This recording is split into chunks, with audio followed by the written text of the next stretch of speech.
The NR200 is here. Today on Machines and More, I'm unboxing, building, and doing an initial review of the Cooler Master NR200. Spoiler alert, it's fantastic.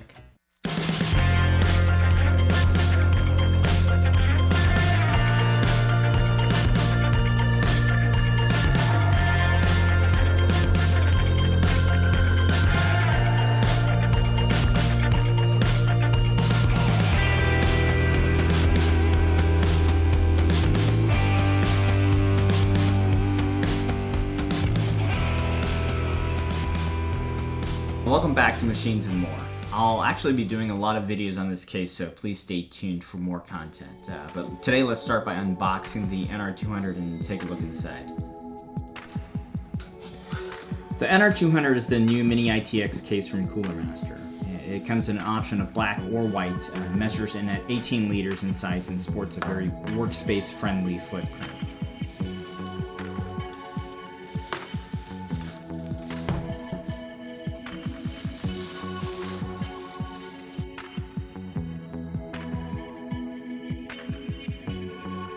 So inside the accessories box, we have a nice selection of hardware. Here's the 120mm case fan, a selection of hardware for mounting fans and motherboard, an extra PCIe slot hanger.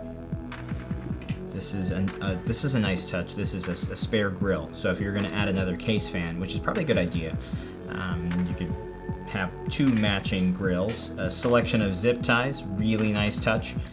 These will definitely come in handy. And then we have a fan splitter cable here. Since it's a sub 20 liter case, it does qualify as a bona fide SFF case. Even though this is still larger than cases like the N-Case M1 and this Sliger SM550 I have here. And this is a sandwich style case, so it's going to be the most compact style. It is also smaller than the Lian TU150, which I reviewed recently, in pretty much every dimension. It's priced at around $80 for the non-P version, which is the non-tempered glass version, so it's quite affordable, at least in the realm of small form factor cases. For this initial build, I'm going to stick to mid-range componentry and keep things as close to possible to the stock out-of-box arrangement.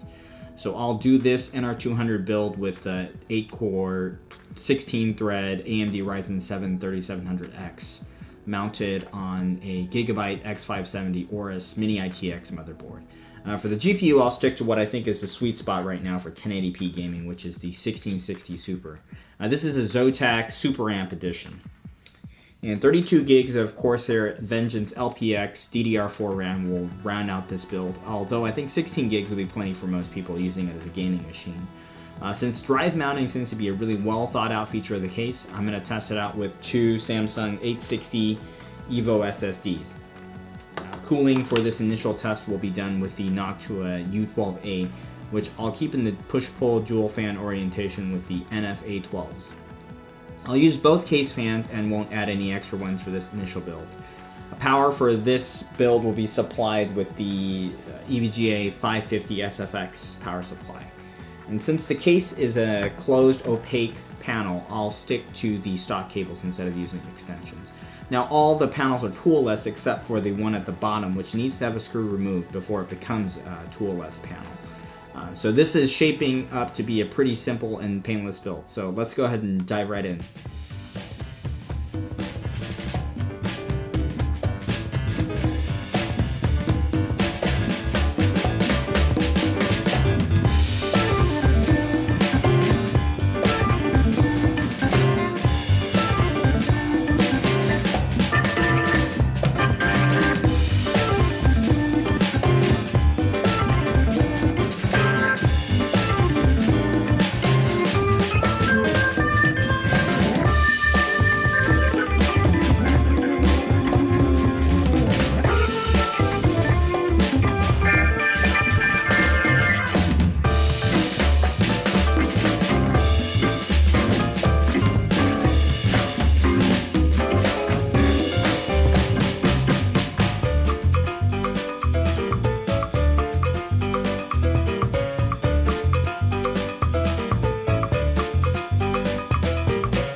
Well, this case was really pleasant to build in, and I could really tell that Cooler Master did their homework when it came to the layout and the optimization of space in this case.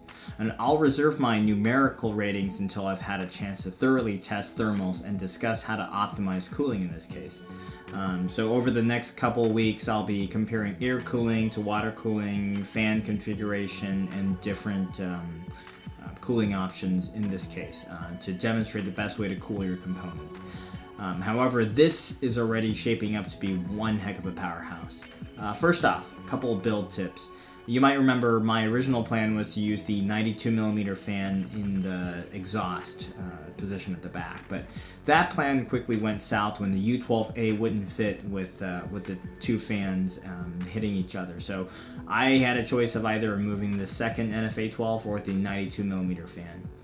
Since the NFA12 would pretty much already be exhausting towards the outside, I went ahead and took out the 92mm fan.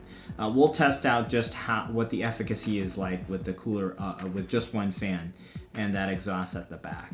Next, it'll be really helpful to remove this top rib in order to screw in one of the back the motherboard screws. It comes out super easy, so there's no reason to fiddle around with an awkward screwdriver angle. Lastly, if you're using the right side SSD slot behind the front panel, don't make the mistake I did and put the PSU in first.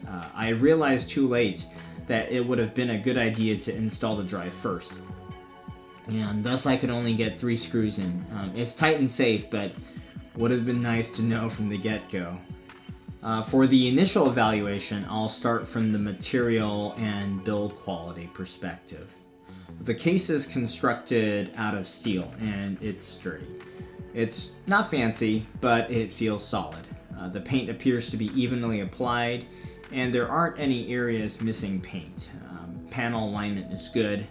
Nothing is misaligned. It's not as fancy as its U150, but you can bet that if this had aluminum panels, it wouldn't be priced at $80. The toolless mounting points are great.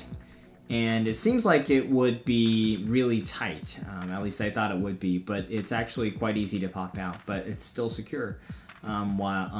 Seriously, you'll be impressed. Next, let's take a look at assembly characteristics. Here, I can see why this case was so hotly anticipated. This layout just makes so much sense. There's very little wasted space, but there's still flexibility for components and for choosing where to mount that power supply. This efficient use of space results in this small footprint and small case size without sacrificing too much in terms of component compatibility.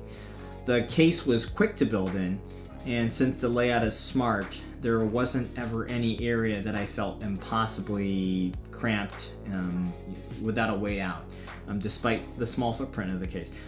Except, install the second drive first before putting the PSU. Even the top fans mount up without tools. I could flip that fan really quickly by just popping the mounts off.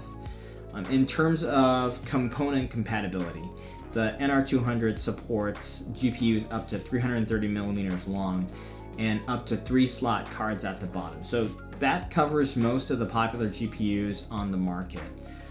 Although I built this up with a smaller GPU here, I also tested how easy it would be to get a longer GPU in, like this Strix 5700 XT. With a tower cooler installed, there were some gymnastics involved in getting the Strix 5700 XT into the TU150 that I reviewed. For the NR200, it turns out you can feed these longer cards through the slot behind the front panel, or just pop off the bottom panel and it'll just go in from the bottom. And that's the easiest way, especially with wider cards that won't fit through that slot. But that's complete genius on behalf of Cooler Master. According to Cooler Master specs, the air cooler clearance is only 155mm, but this 158mm U12A fit just fine, albeit with almost no clearance against that side panel. I believe the issue is when you're trying to use the HDD and radiator mount. There's no space to use that in that case. It won't take a D15, so if you are working with hotter CPUs, you really need to look at water cooling. So either a custom loop or an AIO. For water cooling, this case is really flexible. You can mount up to 280 on the side panel, which is the easiest out-of-box way. The other option is up to a 240 rad at the bottom. Now, I know what you're thinking. Where does the GPU go with the AIO radiator? Well, they thought of that too. You can vertically mount the GPU along at the back with a riser cable. So for the initial setup, I have the top fan ingesting cool air in and feeding the U12A to exhaust out the back. I know this is a question I've had since I will be doing a custom loop in the P version of this case.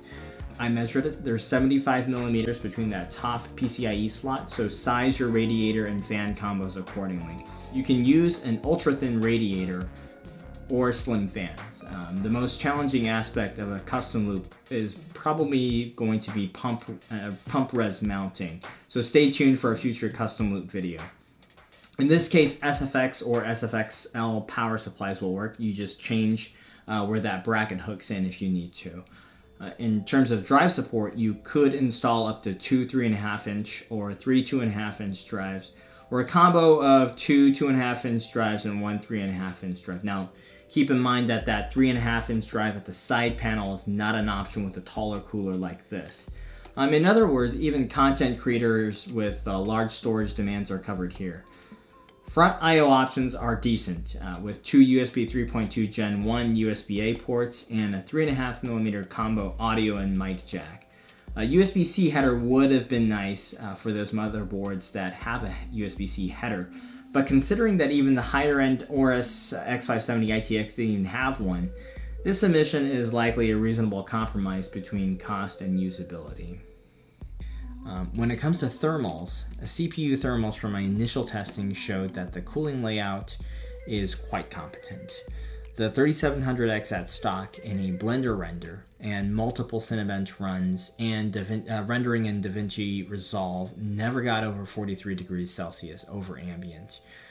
You have to be careful with how you orient the fans though. At least in my case, I have the top fan ingesting cool air into the case, so that cool air goes straight to the CPU, because the CPU tower can ingest it then and push it out the back. However, you could probably add another fan at the top, but at this point, thermals are already totally acceptable.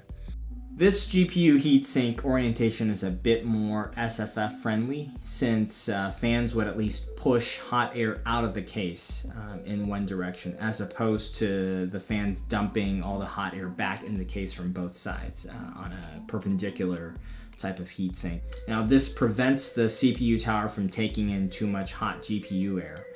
The 1660 Super at stock maxed out at around 40 degrees over ambient while running 1080 Extreme in Unigine superposition. And yes, a pair of 120mm fans at the bottom will improve things, even if it's just marginally, but definitely when overclocked. So stay tuned for that comparison. Lastly, this case has a few special features that other case manufacturers really should learn from. It's almost poetic that the most unique features on this case are the small things, given that it's a small form factor case. The toolless panels aren't a new thing, but the little finger grooves that make panel removal super easy are fantastic. I love it. There's even a bigger groove at the bottom of the front panel too. I really like the front panel connector being bundled together. The power switch and reset switch and power LED connectors, front panel connectors being bundled together was a huge convenience. Next is the toolless fan mounting at the top, which made installation of the fan really quick. Now, mounting one fan isn't a big deal, but you'll notice if you like to tinker with the orientation as well as try out different fans, that time's gonna add up. They even provide you with additional rubber grommets and more fan mounting hardware for that second fan. So that's a little touch that goes a long way. Next is the pre-drilled mounting holes for the custom loop pump res. This is a really neat feature that I look forward to testing out and will be really important for all you custom water cooling enthusiasts. Provided that your pump res will actually fit in this space, given that it's going to be a little bit tight. But having those dedicated mounting points prevents you from having to drill into the case. Lastly, even though the dust filters are basic, they cover all the potential intake points, except for the back of the case, which appears to be dedicated for exhaust. The bottom one being magnetic will make cleaning really easy, and you can just take it off without taking the case apart. In short, this case hits pretty much every need on the 2020 SFF wish list. Now, some might argue that a few more millimeters would have been great to accommodate bigger tower coolers, but just as many would argue against it due to the size gain. So pick your poison. This is SFF after all, so compromises are the nature of the game. At least in this one, those compromises are so minor. Bravo, Cooler Master. I'm really looking forward to doing more experimentation and tinkering in this case. If you are interested in the case, I would jump on it right now, because last time I checked, Amazon was already showing a back order time frame of 1 to 2 months, which might indicate just how popular this is. So I hope you've enjoyed the review today. Please click like if you've enjoyed it. Use the links down below if you'll be ordering the case or any of the components. Share, subscribe to the channel, and leave a comment down below if there's something you'd like to see me test specifically, and I'll take that feedback into consideration. So, thank you, and I'll see you in the next video.